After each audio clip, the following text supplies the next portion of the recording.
오늘 저와 함께 나눌 말씀은 예수는 누구인가?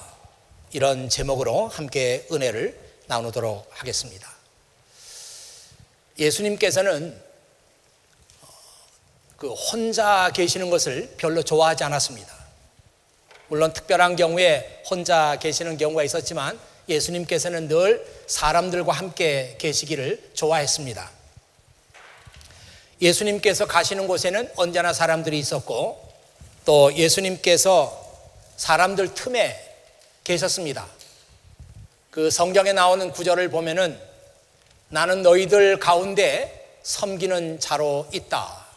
그렇게 말씀하셨어요. Among you. 사람들 가운데, 너희들 가운데 나는 섬기는 자로 있다. 예수님은 언제나 사람이 있는 곳에 함께 계셨습니다. 이것은 예수님께서 사람들과 소통하는 방식이었어요. 그리고 사람들의 고통과 사람들의 아픔을 체험하는 그런 예수님의 방식이기도 했습니다. 이 사실을 모르는 유대 지도자들은 예수님을 향해서 비난을 했습니다. 저 사람을 좀 봐. 얼마나 탐욕스러운 사람이야. 저 사람은 먹기를 좋아하고 술 마시기를 좋아하는 술꾼이야. 그리고 저 사람들은 세리와 죄인들하고도 어울려. 이러면서 예수님을 비난했습니다. 바로 이 사실은 그 당시 유대 나라의 그 지도자들이 어떤 형태의 리더십을 갖고 있었느냐 하는 것을 우리에게 보여주는 거죠. 그들은 사람들 속에 있지 않았고 사람들과 떨어져 있었습니다. 그래서 자기들 나름대로의 그 리더십을 그런 식으로 발휘를 했습니다. 그러나 예수님은 늘 사람들과 함께 계시면서 사람들과 소통하고 사람들의 문제를 직접 체험하는 그런 식의 리더십을 예수님께서는 가지고 계셨다고 하는 것을 우리에게 보여주고 있습니다. 이렇게 사람들 속에 있기를 좋아했던 예수님은 동시에 대중의 인기와 대중의 요구 속에 들어있는 치명적인 그 유혹이 어떤 것인가 하는 것을 예수님은 잘 아셨습니다. 그래서 어떤 때는 예수님께서 대중들을 피해서 많은 사람을 피해서 혼자 계시는 그런 경우도 있었습니다. 어떤 때는 사람들이 예수님을 왕으로 세우자고 하는 그런 움직임이 있었던 것을 알고 예수님은 사람들을 피해서 홀로 산으로 가셨다는 그런 성경 말씀이 나오죠.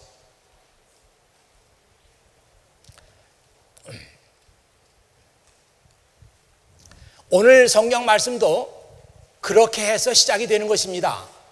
오늘 성경 말씀 보면은 그날 저녁이 되자 예수님께서 제자들에게 말씀하셨습니다. 호수 건너편으로 가자. 그래서 제자들은 사람들을 남겨두고 예수님께서 배에 타고 계신 그대로 모시고 갔습니다. 주위에 있던 다른 배들도 따라갔습니다. 사람들이 예수님 계시는 곳에는 물밀듯이 몰려왔어요. 그래서 예수님께서 정말 어떻게 처신할 수 없는 그런 형편이 됐을 때 예수님께서는 호수 건너편으로 가자. 그래서 사람들을 남겨놓고 호수 건너편으로 제자들과 함께 가자고 했습니다. 오늘 성경 말씀 보면 그런데도 불구하고 몇몇 배들이 예수님을 따라왔다. 그런 그 말씀이 있긴 합니다만은 예수님은 자기들을 맹목적으로 따르는 많은 무리들의 그 유혹을 뿌리치기 위해서 사람들이 없는 호수 건너편으로 건너가신 겁니다. 그때 갑자기 매우 강한 바람이 불어왔다. 오늘 성경 말씀에는 그렇게 나와 있죠. 영어 성경에 보니까 a fierce storm이라고 그랬어요. 이 fierce라는 말이 아주 그 맹렬한 또 미친 듯한 맹렬한 기세의 그 스톰이 갑자기 갈릴리 호수에 일어난 것입니다. 여러분들은 지금 머릿속에 이 갈릴리 호수를 여러분들이 길가에 다니면서 어떤 마을에 어떤 차를 타고 지나가니까 여기 호수가 있구나 그런 식의 호수를 생각해서는 안 됩니다. 이 갈릴리 호수는요 이 편에서 저 편을 보면은 거의 아득하게 보일 만큼 그렇게 호수가 굉장히 큰 호수예요. 그래서 성경에 따라서는 갈릴리 호수라고 하지 않고 갈릴리 바다라고 그렇게 표현한 것도 있습니다. 이게 지형상 어떤 특징이 있어서 그런지 모르지만 가끔씩 이 갈릴리 호수에 이런 fierce storm이 일어나요. 그래서 예상치 않았던 때에 그런 스톰을 만났기 때문에 제자들이 뭐 죽겠다고 야단을 치고 큰 파도가 갑자기 일어나면서 배 안을 덮친 거죠. 여러분들은 오늘 이 말씀을 보면서 무슨 생각이 듭니까? 야, 아무 일 없이 평안하게 호수를 건너가던 그 배에 갑자기 fierce storm이 일어나가지고 지금 배를 덮치고 있습니다. 이것이 오늘 살아가는 우리의 모습이 바로 이 말씀 속에 들어있다, 그런 생각은 들지 않습니까? 오늘 일부 예배 때 어떤 교사가 대표로 기도를 했는데 오늘 이 말씀을 읽으면서 바로 이것이 오늘 우리의 모습입니다, 그렇게 기도하는 것을 보고 많은 은혜를 받았어요. 우리의 인생이 그래요. 어저께 밤에 늦게 잘 때까지도 아무 문제가 없었어요. 그래서 잠을 잘 잤습니다. 그런데 이른 아침에 뜻밖의 예상치 않았던 문제가 발생했습니다. 갑자기 한국에서 새벽에 전화가 왔어요. 부모님이 위독하시다고. 이게 우리 인생이에요. 뭐 그런 일뿐만 아니라 정말 예상치 못했던 일들이 우리 앞에 언제 일어날지 알 수 없는, 이것이 우리의 인생입니다. 예수님의 그 탄 배가 아무 일 없이 호수를 건너가다가 갑자기 미친 돌풍을 만나게 된 거예요. 지금 새벽 기도에서 욥기 말씀을 읽고 있는데요. 욥기는 인생의 고통의 문제를 다루는 대표적인 성경입니다. 왜 사람들이 욥기를 좋아하는가? 욥기는 생각만큼 그렇게 이해하기가 쉬운 책이 아닙니다. 왜 그런데도 신자들뿐만 아니라 비신자들까지도 왜 욥기를 좋아하는가? 왜 고통을 받을 때 욥기를 찾아서 읽는가? 그 욥의 억울한 고통 속에 자기의 얼굴이 보이고 자기의 문제가 그 안에 있겠다고 생각하기 때문에 욥기를 좋아합니다.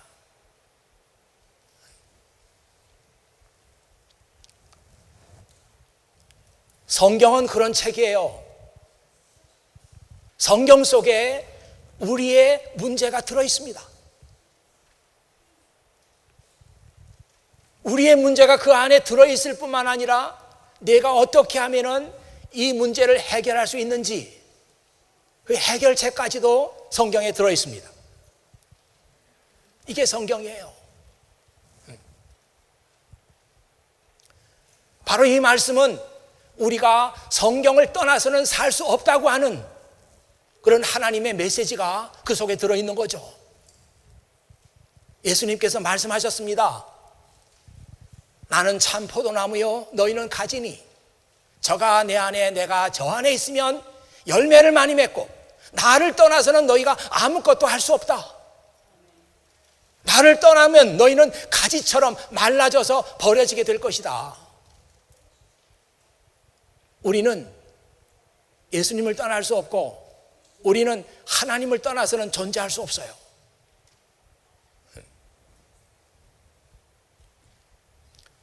바로 이 사실을 성경 말씀에 보면은 창세기 1장 27절 하나님께서 인간을 창조하실 때 그냥 창조하시지 않고 자기의 형상을 따라서 창조했다고 합니다.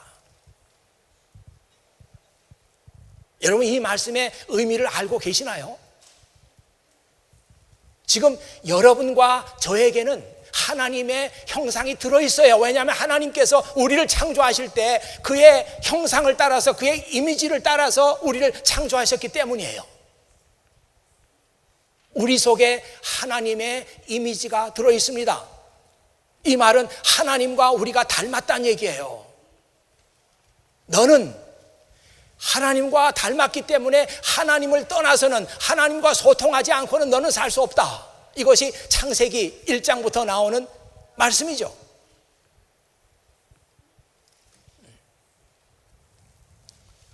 전도서 3장 11절에도 그 말씀이 나와요. 하나님께서는 우리 속에 영원을 사모하는 마음을 주셨습니다. 전도서 3장 11절에 있는 말씀이에요. 저는 이 말씀을 너무나 좋아합니다. 너무 멋져요, 말씀이. He has planted eternity in the human hearts. He has planted eternity. 하나님께서 우리 속에다가 eternity를 플랜트했습니다. 이 플랜트했다고 하는 것은 우리 속에다가 그거를 심었다, 우리 속에 그걸 집어넣었다, 이 뜻이잖아요. 그러니까 요즘 말로 말하면 하나님께서 우리를 지으실 때 우리 속에다가 어떤 소프트웨어, 어떤 프로그램을 인스톨 해 놓으셨습니다. 그래서 언젠간 알 수 없지만 이 하나님께서 우리 속에다가 인스톨 해 놓으신 이 소프트웨어가, 이 프로그램이 작동을 시작하는 거예요. 그냥 작동을 안 하고 멈춰 있으면 뭐 그런 대로 괜찮을지 모르지만 일단 이 소프트웨어가 작동을 하고 프로그램이 돌아가기 시작하면 우리는 견딜 수 없습니다. 왜? 하나님이 그립기 때문이죠. 하나님이 그립기 때문에 하나님을 만날 때까지는 그 사람은 견딜 수 없는 거예요. 왜 이렇게 내 마음이 메마르지? 왜 나의 삶에 대한 만족이 없지? 왜 이렇게 내 마음속에 불안한 마음이 들지? 이게 도대체 어디서 오는 거지? 하나님께서 우리 속에다가 인스톨 해 놓으신 지금 프로그램이 작동하고 있기 때문에 이 사람이 하나님을 만나기 전에는 이 사람의 목마름, 이 사람의 갈망, 이것은 해결되지 않습니다.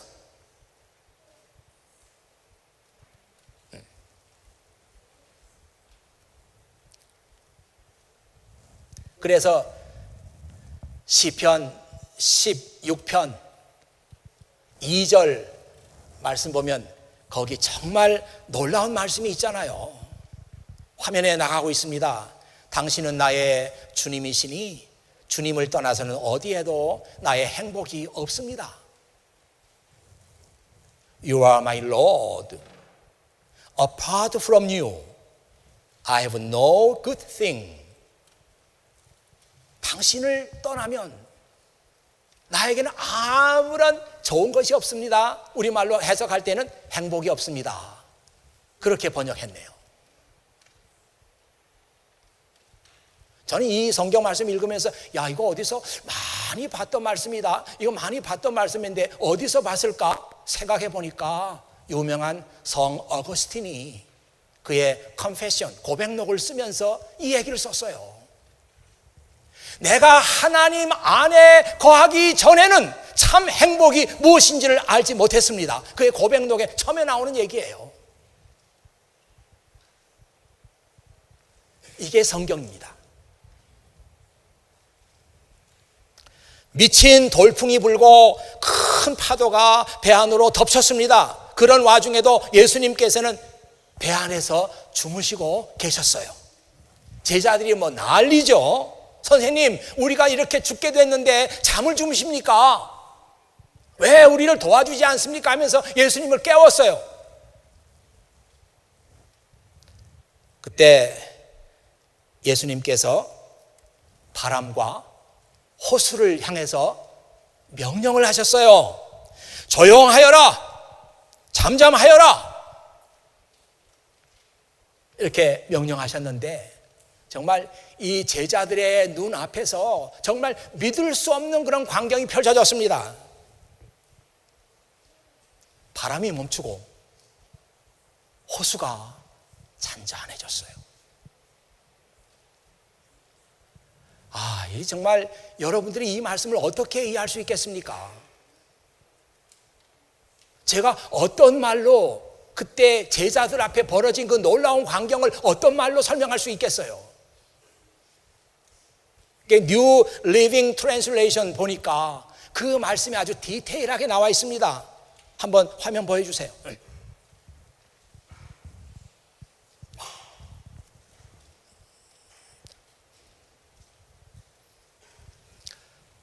화면 나올 텐데요. 제가 그 말씀 읽겠어요. Jesus rebuked the wind. 예수님께서 윈드를 리뷰하시고 꾸짖고 and said to the waves. 파도를 향해서 말씀하셨습니다. Silence, be still. 조용해라. 잠잠하라. 그 다음에 나오는 말씀 보니까 Suddenly the wind stopped. 갑자기 단번에 바람이 스탑했어요. And there was a great calm. 그리고 great calm이니까 그 대단히 평온한 거죠. 대단한 그 큰 고요함이 있었다. 지금까지 그냥 바람이 그렇게 막 불고 파도가 덮치고 배 안에 물이 들어오고 죽겠다고 배가 금방 뒤집어질 것 같았는데 예수님께서 silence, be still 이 한마디 말씀에 suddenly 바람이 멈추고 그리고 there was a great calm 평온함이 갑자기 찾아온 거예요.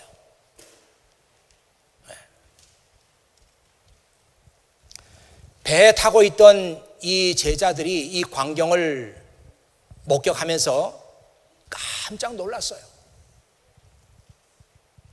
근데 이 말씀도 그냥 깜짝 놀랐다 이렇게 말을 하지 않고 성경 말씀에 보니까 The disciples were absolutely terrified.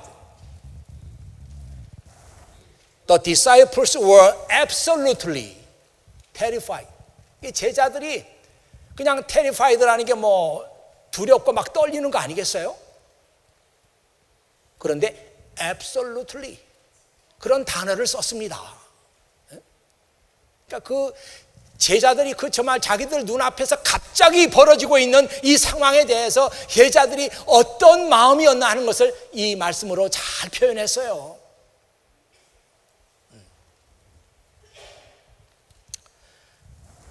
뜻밖에도 오늘 우리는 이 말씀을 보면서 놀라운 사실을 발견하게 됩니다. 제자들이 너무 놀라가지고 서로 얼굴을 바라보면서 서로 물었어요. Who is this man? 도대체 이분은 누구냐? 이분이 도대체 누구기에 바람도 명령하면 듣고 성난 파도도 이분의 명령을 듣는가 하면서 Who is this man? 이분은 도대체 누구냐? 이런 말을 주고받았습니다. 여러분, 제자들이 지금 예수님을 처음 배에 태우고 호수를 건너가다가 이런 일을 당한 게 아니고요. 이미 제자들은 예수님과 함께 지냈어요. 예수님을 잘 알고 있습니다. 그러나 그들이 예수님과 함께 시간을 보내고 예수님을 알아가면 알아갈수록 거기엔 놀라운 밖에 없어요. 도대체 이분이 누구냐? 우리는 뜻밖에도 오늘 이 말씀 속에서 우리 인생에 있어서 가장 중요한 질문, 예수 그리스도는 누구인가 하는 질문을 맞닥뜨리게 됐습니다. 여러분들이 인생을 살아가면서 여러 가지 중요한 일들도 많고 중요한 순간들도 많이 있고 또 중요한 질문도 있어요. 그런데 우리 크리스찬으로서 우리가 가질 수 있는 가장 중요한 질문, 가장 위대한 질문, 이 질문 때문에 우리의 인생이 변화될 수 있는 질문, 크리스찬이라면 결코 피할 수 없는 질문, 이 질문이 예수님은 누구인가 하는 것입니다.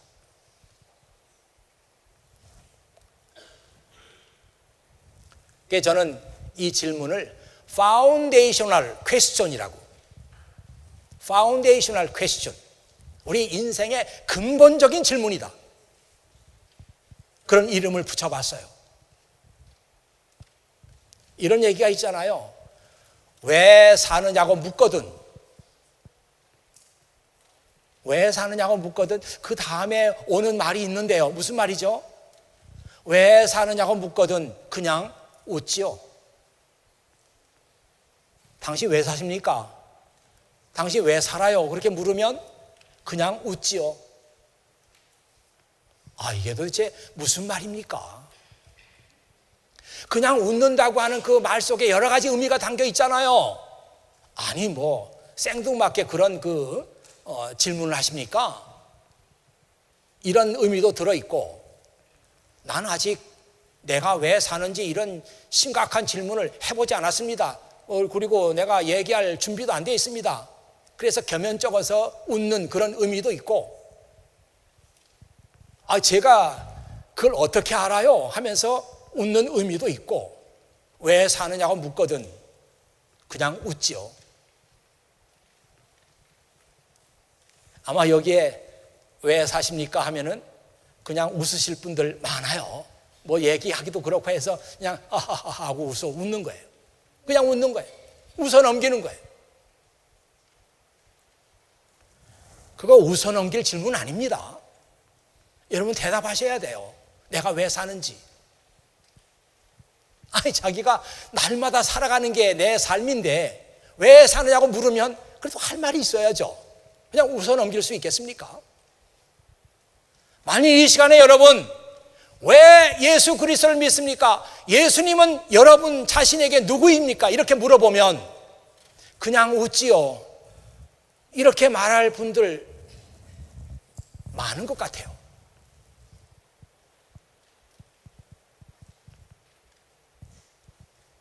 예수님은 누구인가? 이 질문에 대해서 저는 예수님을 개인적으로 이렇게 생각합니다 하면서 여러분 말할 수 있습니까? 그냥 웃지요. 그냥 웃어 넘길 사람들이 많은 것 같아요. 그런데 이 질문은 웃어 넘길 질문 아닙니다.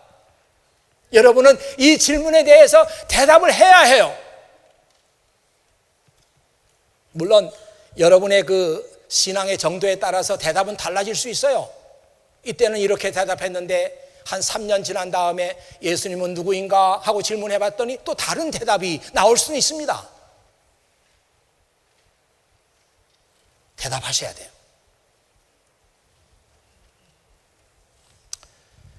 저는 오늘 여러분들을 생각하면서 이 가운데는 정말 신앙이 아주 성숙한 분도 계시고 또 교회 생활 오래 한 분들도 계시고, 그런가 하면 어떤 분들은 교회에 나온 지 얼마 안 되신 분들, 또 전혀 처음 나온 분들 있다고 생각해요. 우리 청년부에도 지금 새 학기가 돼서 많은 친구들이 교회에 나오고 있는데 그 중에 예수님을 한 번도 믿어보지 않는 새로운 친구들이 있다고요.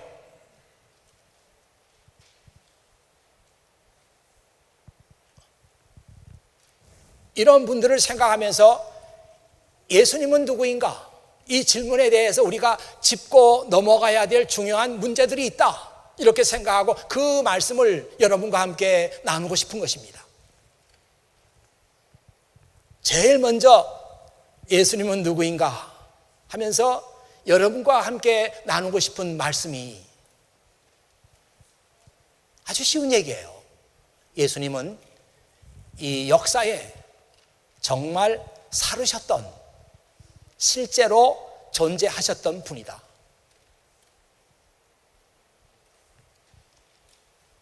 예수님에 대한 이야기 누가 만들어낸 거 아닙니다. 누가 만들어낸 얘기인데 그것이 사람들 입에 자꾸 오르내리면서 이게 어떤 종교가 되고 그런 거 아닙니다. 예수님은 2000년 전에 살으셨어요. 그것도 로마 제국이 세계를 지배하고 있던 그때에 로마 제국의 동쪽 끝에 작은 갈릴리라고 하는 그 마을에서 예수님은 태어나셨어요. 성경에 보면은 예수님이 태어나셨을 때 세계 정치적인 상황, 군사적인 상황, 경제적인 상황, 종교적인 상황, 사회적인 상황, 이런 것들이 아주 구체적으로 성경에 나와 있습니다. 예수님은 그 당시 살았던 다른 가족들과 마찬가지로 그들은 그 시리아어를 사용하셨죠. 아람어를 사용하셨습니다. 그리고 아마도 예수님은 아버지를 따라서 목수일을 배우면서 그렇게 성장하셨을 거예요. 왜냐하면 그때는 아버지 직업을 대개 자녀들이 그대로 물려받는 그런 전통이 있었기 때문에 그랬을 거예요. 예수님도. 성경에 나오진 않지만 그래서 예수님은 성장하면서 나이가 30이 되고 20이 되고 30이 되면서 아마도 그 나사렛에서 가까운 곳에 있는 그 지폴이라고 하는 도시, 저는 참 미스터리입니다. 그 중요한 지명이 왜 성경에 나오지 않는가? 학자들이 발견한 것에 의하면 그 지폴이라고 하는 그 동네가 굉장히 큰 동네였고 거기에서 예수님께서 성장하시던 그 시기에 대단한 토목 공사가 있었고 대단한 건축이 있었다고 그렇게 알려져 있습니다. 그러니까 목수라면 당연히 그 일에 불려가 가지고 거기서 일을 하셨을 거예요. 나사렛에서 지포리까지는 한 2시간 정도 거리밖에 되지 않습니다. 그런가 하면 성경에는 예수님의 가족에 대한 얘기도 많이 나와 있어요. 예수님에게 동생들이 있었고 또 누이 동생들이 있었습니다.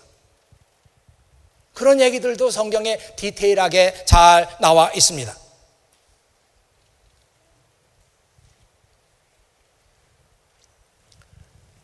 성경에만 그런 얘기가 나와 있는 게 아니에요. 성경 밖에도 예수님에 대한 기록이 많이 남아 있어요.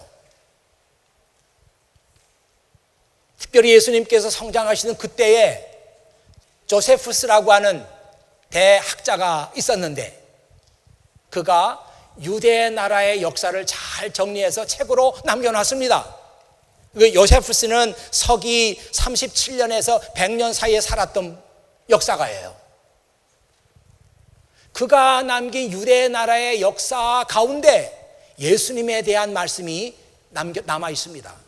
그 중에 대표적인 구절이 이런 거예요. 예수님은 wise man이었고 예수님은 worker of amazing deeds, 아주 놀라운 일을 많이 행하신 그런 분이었고 예수님은 a teacher of people, 사람들의 선생이었다. 그러니까 좋은 말씀을 많이 가리키고 이런 분이었다 이거죠. 이런 예수님에 대한 구체적인 내용들이 성경 외에도 많이 남아 있습니다. 예수님은 바로 여러분처럼 2000년 전에 이 땅에서 살았던 분이에요.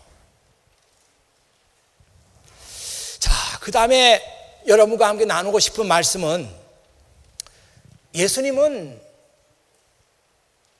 사역을 시작하시면서 많은 사람에게 희망을 주었습니다. 야, 저분에게 우리의 희망이 있구나. 저분에게 우리 미래가 달려 있구나. 이런 희망을 예수님께서 사람들에게 주셨어요.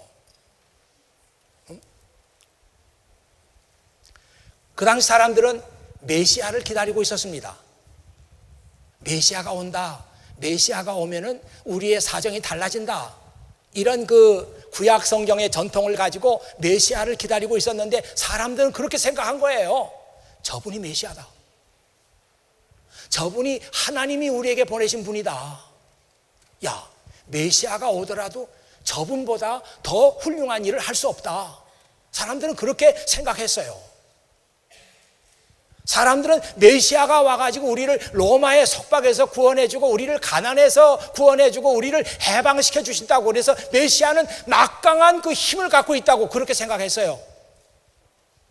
그러나 예수님께서 하신 일들을 보면은 그런 일반 사람들의 그 희망을 다 깨뜨리시죠.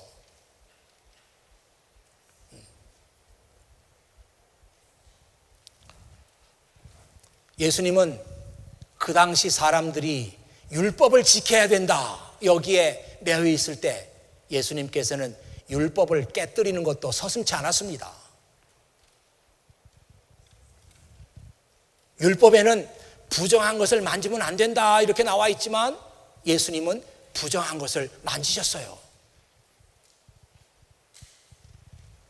나병 환자를 보시면서 예수님께서는 컴패션을 가지고 그의 몸에 손을 대셨어요. 이것은 예수님께서 정말 인간의 고통을 몸소 체험하고 몸소 느끼셨다고 하는 그런 메시지를 우리에게 전해주고 있습니다.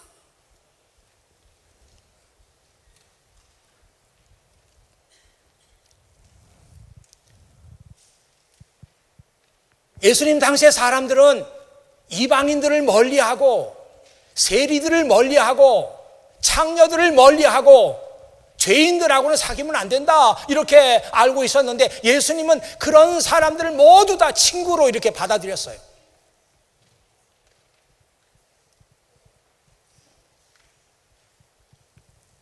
너희가 친구를 사귈 때는 그런 사람들을 내 친구로 사귀어야 된다. 예수님께서는 그렇게 말씀하셨어요. 사람들은 안식일 규정을 정해놓고 안식일에 일을 하면 안 된다 이렇게 주장했지만 예수님께서는 비록 안식일이라도 사람의 생명을 구하는 일은 중단할 수 없다. 이것이 예수님께서 보여주신 일이었습니다.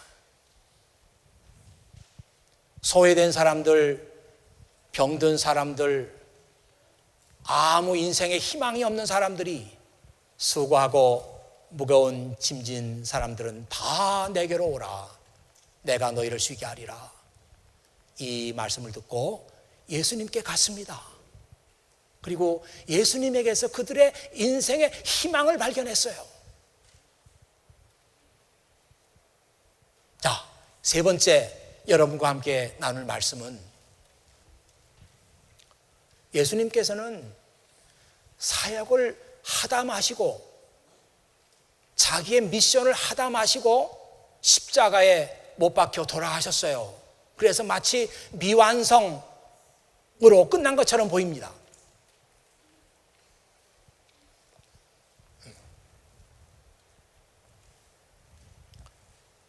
십자가 위에서 어떤 놀라운 기적이 나타나지 않을까 사람들은 그런 기대도 했고 또 그거를 경계하면서 군대가 동원돼 가지고 지켰지만 십자가 위에서 아무 일도 일어나지 않았어요. 예수님은 십자가 위에서 죽으셨습니다. 그런데 십자가 위에서 마지막 예수님께서 하신 말씀이 아주 의미심장합니다. 다 이루었다. 우리가 보기에는 아닌데, 우리가 보기에는 미완성으로 지금 끝났는데 예수님은 십자가 위에서 숨을 거두시면서 다 이루었다 그렇게 말씀하시고 숨을 거두셨어요. 이 다 이루었다고 하는 말은 텔레테스타이라고 하는 히라보입니다.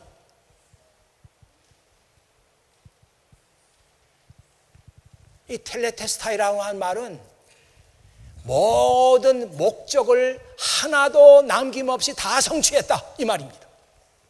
우리가 보기에는 아닌데, 우리가 보기에는 예수님께서 붙잡혀가지고 죽었는데 예수님에 비해서 나오는 말씀은 아니다. 나는 하나님께서 이 땅에 보내신 모든 목적을 다 이루었다 이렇게 말씀하셨어요. 그래서 그런지 예수님께서 돌아가시고 3일이 지난 후에 이제 네 번째 얘기입니다. 제자들의 삶 속에 놀라운 변화가 일어나기 시작했어요.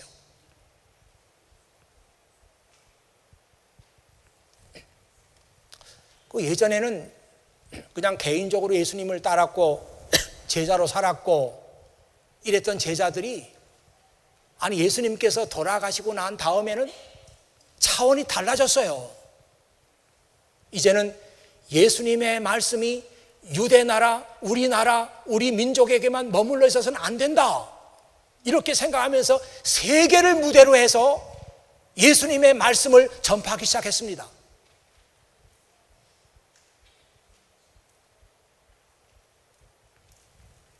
예수님은 누구신가? 이 질문을 생각하면서 우리가 이런 문제들을 피해가서는 안 됩니다. 이런 문제들을 생각해야 돼요. 마지막으로 여러분과 나누고 싶은 말씀이 있어요. 예수님은 참 인간의 길이 무엇인가 하는 것을 우리에게 보이셨습니다. 제 개인적으로는 이것이 저의 고백이에요. 예수님은 우리에게 참 인간으로 사는 법이 어떤 것인가 하는 것을 보여주셨어요. 예수님의 제자였던 요한이라는 사람은 그의 복음서에다 그렇게 썼죠. 예수님은 우리가 하나님께로 갈 수 있는 유일한 길이라고. 그는 하나님께로 나갈 수 있는 유일한 길이고 그를 통하지 않고는 누구도 하나님 앞으로 갈 수 없다고 썼습니다. 그리고 그분은 진리이고 그분은 생명이라고 그의 복음서에 썼어요.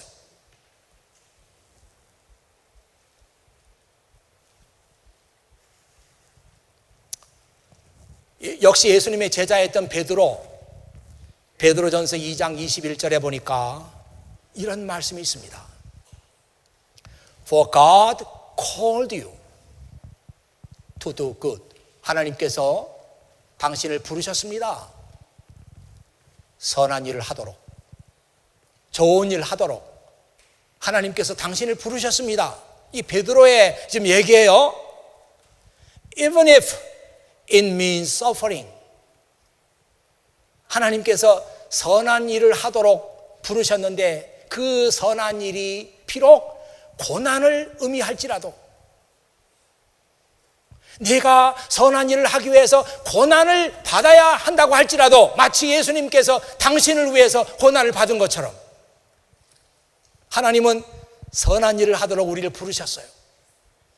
그런데 그 선한 일은 내가 고난을 받아야만 할 수 있어요.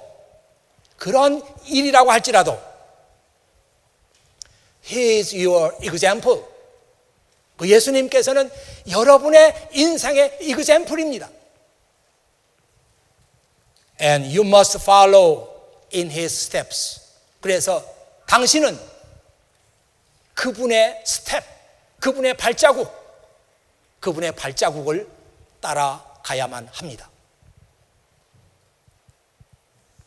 이 말씀이 2014년 그 리뉴의 주제 말씀이에요.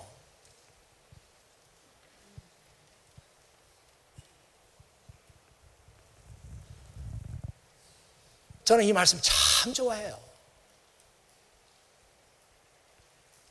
리뉴 주제를 정할 때 이번 주제를 뭘로 할까? 함께 걷는 사람들 이렇게 해놓고 목사님들이 그러면 성경 구절이 있어야 되는데 무슨 구절이 좋겠습니까? 신기하게도 어느 목사님도 얘기를 못해요.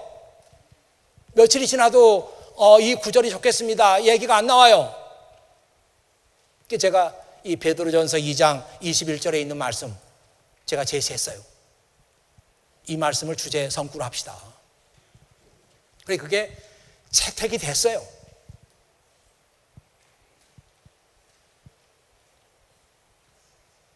하나님께서는 예수님을 통해 가지고 우리에게 이그젬플을 보여주셨어요. 야, 어떻게 사는 것이 참 인간의 모습인가? 예수님 보면 알아요. 어떻게 사는 것이 정말 인생을 바르게 사는 것인가? 예수님 보면 알아요. 왜냐하면 그는 우리의 이그젬플이에요. 하나님을 기쁘시게 하는 것은 어떻게 하는 것인가? 예수님 보면 알아요. 그는 우리의 이그젬플이란 말이에요. 그는 우리 앞에다가 그가 걸어갔던 선명한 발자국을 남겨놓으셨어요. 그래서 우리는 그분의 발자국을 그대로 따라가자는 겁니다. 이게 크리스천 아니냐?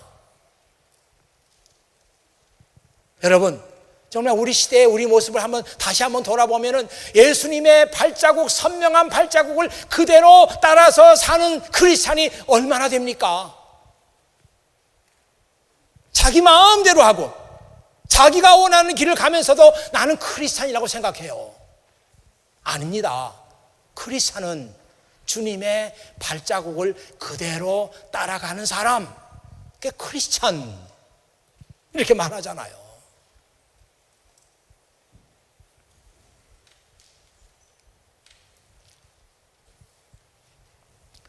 예수님은 제 인생의 이그젬플이에요. 뭐든지 힘들 때는 내가 어떻게 하나? 주님이 이그젬플이고요. 기도하기 싫을 때는 어떻게 하나? 주님이 이그젬플이고요. 사람에 대해서 나쁜 마음이 들 때는 어떻게 하나? 주님이 이그젬플이고요. 내 사명감이 희미해지고 할 때도 주님이 나의 이그젬플이에요. 제 고백입니다.